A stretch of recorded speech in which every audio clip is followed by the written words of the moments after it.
El presidente ucraniano Volodymyr Zelensky participa aquí en Berlín en la tercera conferencia para la reconstrucción de Ucrania.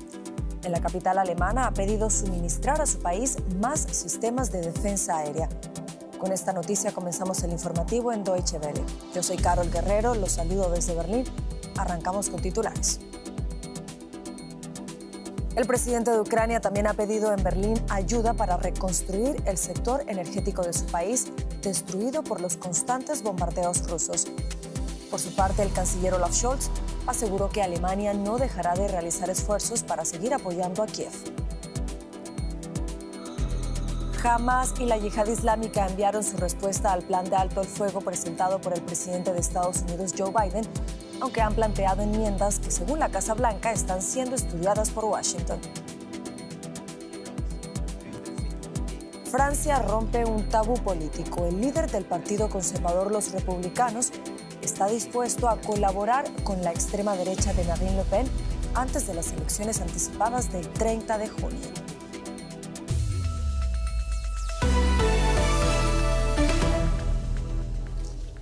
El presidente de Ucrania, Volodymyr Zelensky, se encuentra en Berlín para participar en la conferencia para la reconstrucción de su país. Este martes ha visitado también el Bundestag, donde, tras ser ovacionado, hizo un llamado urgente de ayuda para reconstruir el sistema eléctrico de Ucrania, que ha sido devastado por los bombardeos rusos.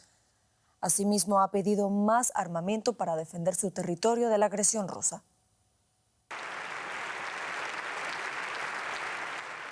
Aplausos de pie en el Parlamento de uno de los principales socios de Ucrania. La situación en el país sigue siendo crítica, pero Zelensky compartió su fe en la victoria con los legisladores alemanes. Algunos pueden creer que Putin va a permanecer ahí para siempre y que la guerra no terminará, pero no es así. Eso es una ilusión que se puede destruir con liderazgo y decisiones, y con los éxitos que vamos a conseguir juntos. Con ustedes, Alemania, y Ucrania siempre estará agradecida. Zelensky se mostró partidario de no buscar una paz con Putin. Si alguien lo intentara, Putin siempre destruiría cualquier esperanza de llegar a un acuerdo.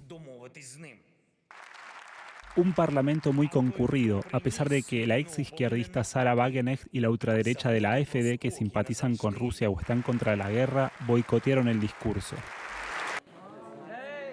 Zelensky se dirigió al Bundestag luego de una conferencia para la reconstrucción de Ucrania en Berlín, reconstrucción que se podría financiar con activos congelados de Rusia si los líderes llegan a un acuerdo.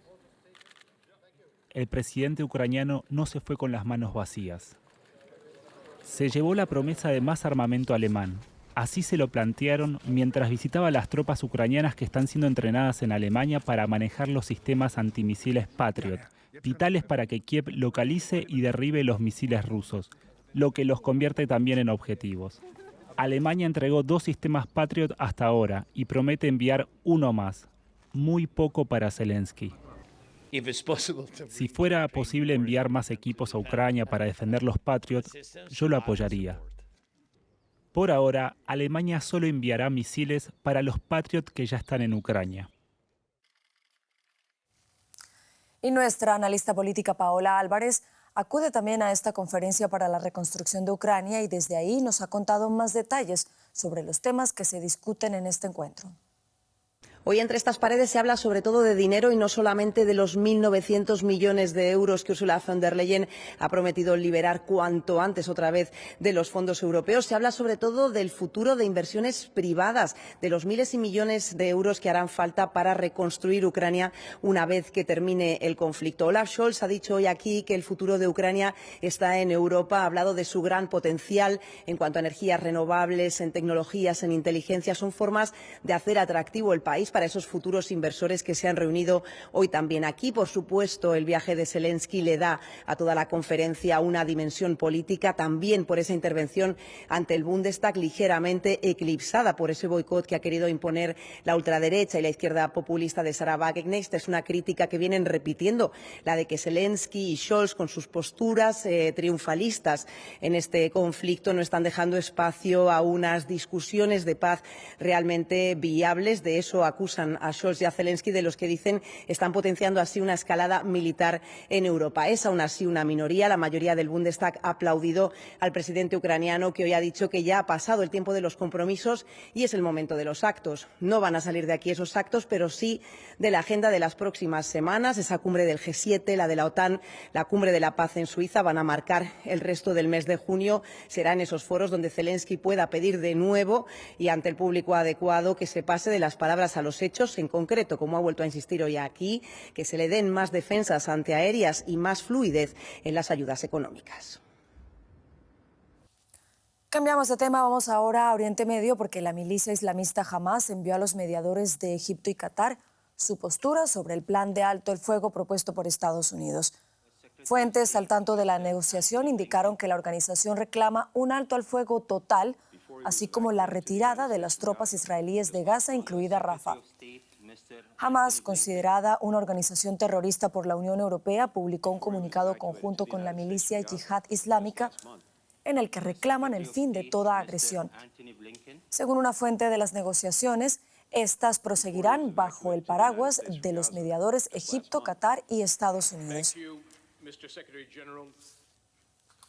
Y después de visitar Israel y Egipto, Antony Blinken llegó a Jordania, donde se reunió con líderes árabes, incluyendo al presidente de Egipto, Abdel Fattah al-Sisi, y al presidente palestino Mahmoud Abbas, en la Conferencia Internacional de Emergencia organizada por Jordania. El objetivo de la cumbre fue aumentar la asistencia humanitaria a Gaza. En la conferencia, Blinken anunció $404 millones adicionales en ayuda para los palestinos desplazados en la franja. También habló sobre la difícil situación de los palestinos en ese enclave, quienes, afirmó, son tan víctimas de esta guerra como los rehenes israelíes. Y en el marco de esta conferencia internacional sobre Gaza, se hizo un llamado a Israel para que reabra todos los pasos fronterizos con la franja y permita así la entrada de ayuda humanitaria. Más temprano le preguntamos a nuestra colega en Tel Aviv, Maya Siminovich, si el gobierno israelí ha dado respuesta a este llamado. Escuchemos qué nos dice. Esta mañana, seguramente en paralelo mientras sucedía esta conferencia en Jordania, a la que Israel no ha sido invitado, eso han señalado algunos medios aquí, ha habido un comunicado del COGAT, que es el cuerpo del Ministerio de Defensa israelí que coordina con los civiles palestinos, que han dicho que ayer entraron 197 camiones por diferentes cruces, que hay 1000 más esperando entrar y están en la parte gazatí del cruce de Kerem Shalom, y que hay más aguardando entrar. Están diciendo a los israelíes que si eso no se está acelerando es por problemas de coordinación dentro de Gaza.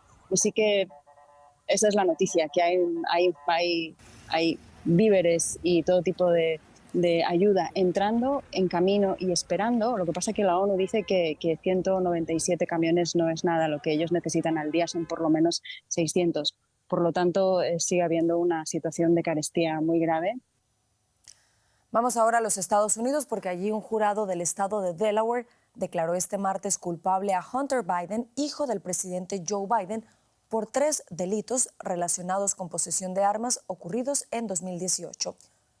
Los cargos, todos a nivel federal, van desde declarar falsamente en la adquisición del arma y ocultar su adicción a las drogas como por posesión ilegal de la misma tras la compra, y acarrean una pena máxima de 25 años de prisión. Hunter Biden ya ha avanzado que se plantea recurrir el veredicto. Ampliamos informaciones sobre este proceso contra el hijo del presidente de los Estados Unidos con el periodista José Díaz Briceño, a quien saludamos a esta hora en Washington. José, buenas tardes. ¿Qué otros detalles nos puedes contar sobre esta decisión del jurado en Delaware? ¿Cuándo se conocerá la sentencia contra Hunter Biden?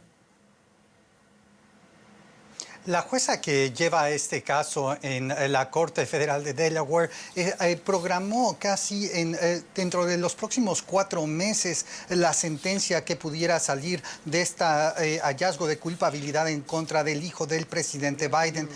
Sobre la posibilidad de que el hijo del presidente Biden vaya a prisión luego de esta sentencia, esa es muy poco probable, de acuerdo con diversos analistas citados publicados en medios de Estados Unidos y también asegurando que el tipo de crímenes que son llevados a juicio, como estos que llevaron a Hunter Biden, la compra ilegal de un arma por parte de una persona adicta a las drogas, no son comunes que lleguen, y esos son factores que pueden influenciar de alguna manera la decisión de cuál será la sentencia final. Además, también hay otras opciones para Hunter Biden una vez que el juez analice todas las situaciones enfrente. Puede haber también un arresto domiciliario y también la libertad condicional incluso.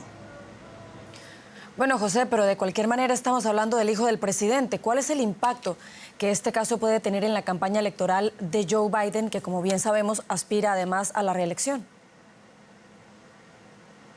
Inmediatamente después del veredicto, la campaña de Trump emitió justamente un pronunciamiento. Trump, el rival republicano del presidente Biden, asegurando que esta solo es una pequeña muestra de una gran cadena de crímenes que, de acuerdo con ellos, ha cometido la familia de Biden. Estos son crímenes que solo son pues alegaciones que no han sido comprobados. Y sin embargo, hay que decir que el efecto real que podría tener en la campaña presidencial es solo de manera pues en los márgenes. De acuerdo con las encuestas como de Emerson College que han sido publicadas recientemente, solo un 2% de los votantes del presidente Biden estarían potencialmente afectados por este tipo de decisiones para votar o no por el presidente. Luego de las acusaciones contra su hijo y la sentencia de hoy, hay que decir, sin embargo, también que quizá el efecto más fuerte es en el ánimo del propio presidente Joe Biden, pues este es su único hijo varón que todavía deberá enfrentar otro juicio por evasión de impuestos en California, y eso pudiera pesar en el ánimo del presidente Biden, que sabemos es de 81 años, a una edad ya avanzada. Así es, José Díaz Briceño en Washington. Gracias por estas informaciones y por este análisis. Y en Francia, el presidente del Partido Conservador, los republicanos, Éric Ciotti, anunció que está dispuesto a formar una alianza con el partido de ultraderecha, Agrupación Nacional de Marine Le Pen, de cara a las próximas elecciones legislativas. La postura de Ciotti rompe con la postura tradicional de los conservadores, que hasta ahora rechazaban cualquier colaboración con la extrema derecha. Éric Ciotti subrayó que una alianza de este tipo reflejaría el estado de ánimo del país. Necesitamos una alianza, siendo fieles a nosotros mismos, evitando el peligro de una extrema izquierda que pronto podría tener una mayoría en la Asamblea Nacional. Así que necesitamos una alianza. ¿Una alianza con quién? ¿Con Marine Le Pen? ¿Es lo que nos está anunciando? Una alianza con la Agrupación Nacional, con sus candidatos. Una alianza de la derecha, con todos los que se identifican con los valores de la derecha. Creo que el país nunca se había inclinado tanto a la derecha. Espera a la derecha. Espera que la derecha actúe. Valoramos el trasfondo de este anuncio con la periodista Diana Jayón, a quien saludamos a esta hora en París. Diana, buenas noches. ¿Cómo ha argumentado Éric Ciotti esta sorpresiva decisión? Carol, buenas noches. Al hacer este anuncio en uno de los programas más vistos en cadena nacional acá en Francia, ha dicho que en este momento en Francia se presentan dos bloques. La extrema izquierda, que es un partido que le ha hecho mucho daño a Francia, adjudicándole los brotes de violencia, adjudicándole algunos episodios como los chalecos amarillos que pararon el país durante meses, y también está el bloque macronista, a quien se le adjudica actualmente la decadencia económica, la falta de proyección social y también una violencia sin fin actual. Así que ha dicho el líder de los conservadores que la única manera de poder darle cara a estos dos partidos, a estos frentes, es asegurando o poniendo aún más fuerte a la extrema derecha. Y la única manera de hacerlo en este momento es que su partido, los conservadores, se unan a este Frente Nacional. De esta manera ha justificado Ciotti esta decisión que ha sorprendido a toda Francia, al Frente Nacional. Igual este anuncio hecho al mediodía de hoy acá en París. Bueno, Diana, ¿y qué reacciones hay a este sorpresivo anuncio de Éric Ciotti? Bueno, Jordan Bardella, que es la cabeza en este momento del partido, lo ha recibido como obviamente un espaldarazo y ha asegurado que la unión hace la fuerza. Así lo ha dicho hace unos instantes también en una emisión televisiva acá en Francia, preguntado justamente sobre esta situación, y ha dicho que está convencido que con esta unión van a poder derrotar al macronismo. Entre tanto, los propios compartidarios de este líder conservador, Derek Ciotti, han dicho que se sienten traicionados por el líder porque no consultó esta decisión, no fue medida, no fue preguntada hacia sus compartidarios ni a ninguno de sus 61 diputados, sino que aseguran que se lanzó a hacer este anuncio y son ellos quienes se han enterado, al igual que el resto de los franceses. Así dicen que es algo que se tiene que consultar. Han llamado justamente a una reunión en la que también ha sido invitado el expresidente Nicolás Sarkozy para valorar la decisión anunciada hoy por el líder conservador, que por supuesto pone la balanza a favor del Frente Nacional. Pues Diana, seguiremos muy atentos al desarrollo de estas noticias políticas que nos llegan desde Francia. Diana Jayón en París, gracias por estas informaciones. Cordial saludo. Y ya nos acompaña Paco Furió, lo que quiere decir que es momento de pasar a la información económica y vamos a Colombia. Así es, Carol, nos vamos a Colombia porque la reforma de las pensiones fue una de las principales promesas de campaña que hizo entonces el presidente Gustavo Petro a su electorado. En Colombia, solo el 23% de las personas logra una pensión. Muchos ancianos son pobres, indigentes o dependen de sus familias. En el régimen actual compiten fondos públicos y privados.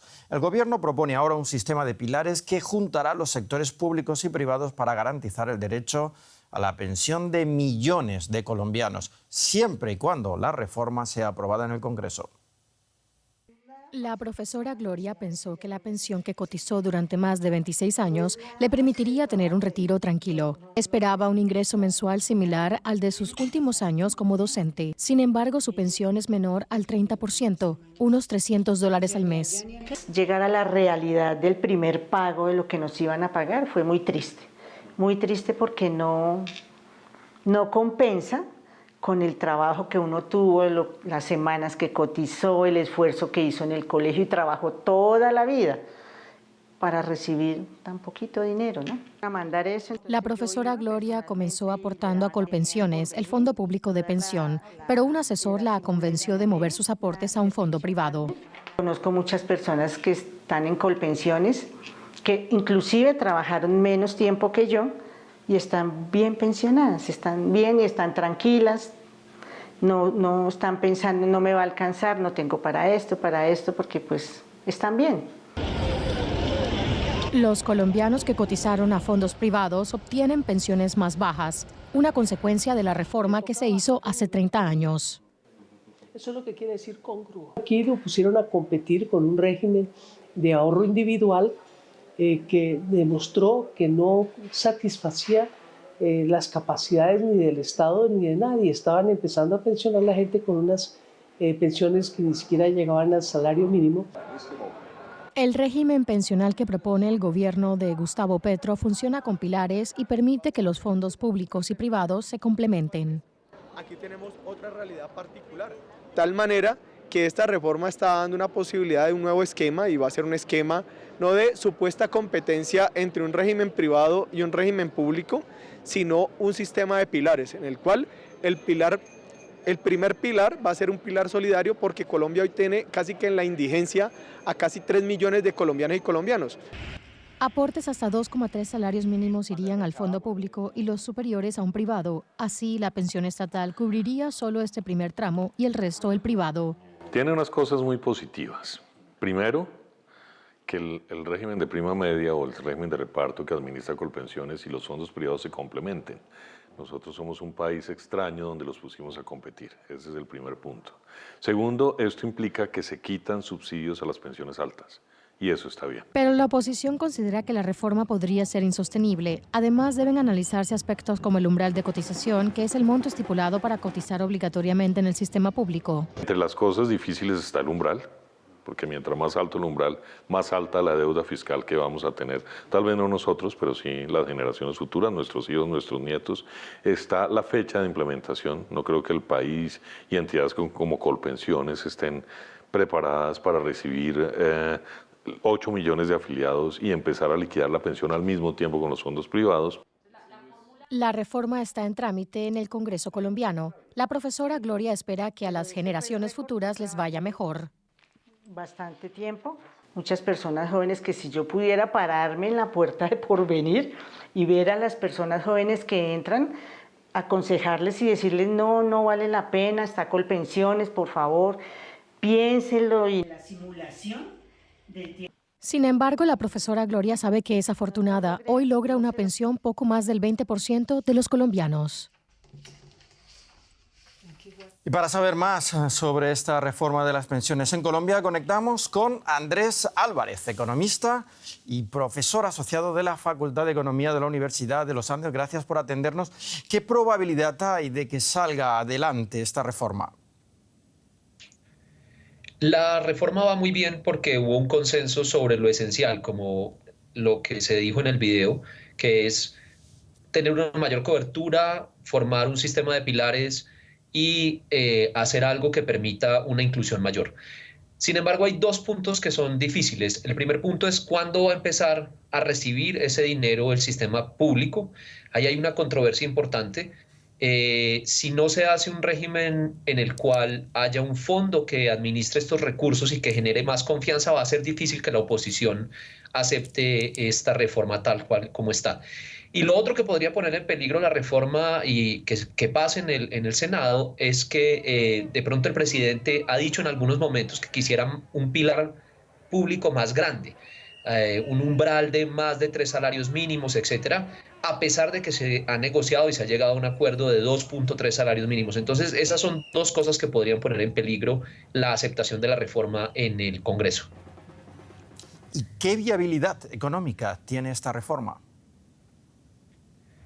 La viabilidad económica depende mucho de algo estructural del país y es que el país pueda tener un incremento en su productividad laboral y en su formalidad laboral.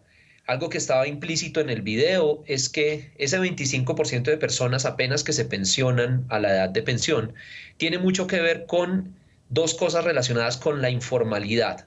Y es que las personas no pueden cotizar porque tienen empleos que son informales, por lo tanto, por definición, no cotizan al sistema de seguridad social.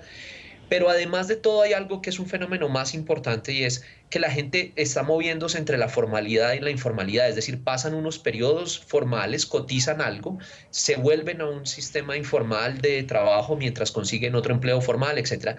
Y en esos idas y venidas, su probabilidad de completar los requisitos para pensionarse es muy bajo. Entonces, eso depende mucho de la productividad del país. El sistema económico, la capacidad productiva del país no ha logrado absorber de manera formal y con empleos de calidad a una buena parte de la población. Entonces, depende mucho de eso. Y lo otro de lo que depende también es la estructura demográfica. Pero esa estructura demográfica en la cual, como en todos los países del mundo, Colombia se está envejeciendo, podría ser sostenible tener un sistema de pensiones como el que se está diseñando, siempre y cuando haya una ganancia en productividad. Entonces, si no hay ganancia en productividad y al ritmo del envejecimiento del país que estamos, es probablemente inviable que el sistema pensional resista sin unos cambios, por ejemplo, aumentando la edad de pensión, etcétera, haciendo una nueva reforma pensional en el futuro. Algunos expertos afirman que una reforma pensional a sola sin reformar el sistema laboral no va a ser efectivo. ¿Cuál es su opinión? Brevemente, por favor. Exactamente, eso está relacionado con lo que acabo de decir. Se necesita una transformación productiva del país. No es tanto una reforma laboral como una reforma productiva. Es decir, tener un proyecto productivo en el que el país pueda incrementar su productividad, pueda tener más empresas que generen empleo formal y tener empresas de mayor tamaño. Y eso es algo que es estructural y que no depende de esta reforma, que es algo que requiere un compromiso de más largo plazo del país. Pues muchas gracias por estas informaciones, Andrés Álvarez. Muchas gracias. Y de Colombia a Brasil. Así es, seguimos en Sudamérica porque en Brasil los graves incendios que sufre el Pantanal, considerado el humedal de agua dulce más grande del mundo, han arrasado ya el 32% de la superficie del parque, destruyendo la vegetación y poniendo en peligro la fauna. Según los especialistas, los incendios son causados principalmente por la acción humana, en especial por el uso de quemas controladas para regenerar o aumentar terrenos agrícolas. Sin embargo, la fuerte sequía ha empeorado la situación en los últimos meses. Los brasileños del estado de Mato Grosso del Sur hablaban este lunes de un infierno por los múltiples incendios que asolan el Pantanal, uno de los mayores humedales tropicales del mundo. Estamos intentando llevar el ganado al otro lado de la bahía para que tengan más posibilidades de sobrevivir. Por la forma en que viene el fuego, podría rodearlos y quemarlos hasta matarlos. Las cifras han hecho saltar las alarmas. Los fuegos se han multiplicado casi por 10 en lo que va de año. Y eso que esta región aún no se ha adentrado en la temporada de mayor riesgo de incendios forestales, que suelen comenzar en julio y alcanzar su punto más álgido en agosto y septiembre. Las escasas lluvias caídas desde finales del año pasado han perturbado el régimen habitual de inundaciones, aumentando la vulnerabilidad de la región a los incendios. Se suponía que el Pantanal se inundaría en esta época. Es conocido como el humedal más grande del mundo y ahora lo vemos aquí. Es como un desierto, un infierno, fuego por todas partes. Se suponía que todo iba a estar inundado aquí, con un barco pasando por encima de la vegetación, y ahora está muy seco debido al cambio climático. Es hora de abrir los ojos. Tenemos que estar dispuestos a cambiar y aún estamos a tiempo. El Pantanal alberga una fauna y flora rica y diversa. Entre sus habitantes hay numerosas especies de animales vulnerables y en peligro de extinción. El gobierno brasileño firmó esta semana un pacto con los gobernadores regionales para combatir los incendios. Mato Grosso del Sur ya ha declarado la emergencia medioambiental. Y vamos ahora a Haití porque finalmente ese país tiene nuevo gobierno. La población haitiana mira con esperanza las gestiones del primer ministro interino Gary Conille desde su nombramiento oficial a inicios de este mes de junio. El Consejo de Transición de Haití anunció este martes los miembros del nuevo gabinete. Se reduce el número de ministros y se sustituye a todos los ministros del gabinete del ex primer ministro Ariel Henry. Y con esto llegamos al final del informativo. Sigan conectados a Deutsche Welle. Yo los espero en menos de una hora con más noticias.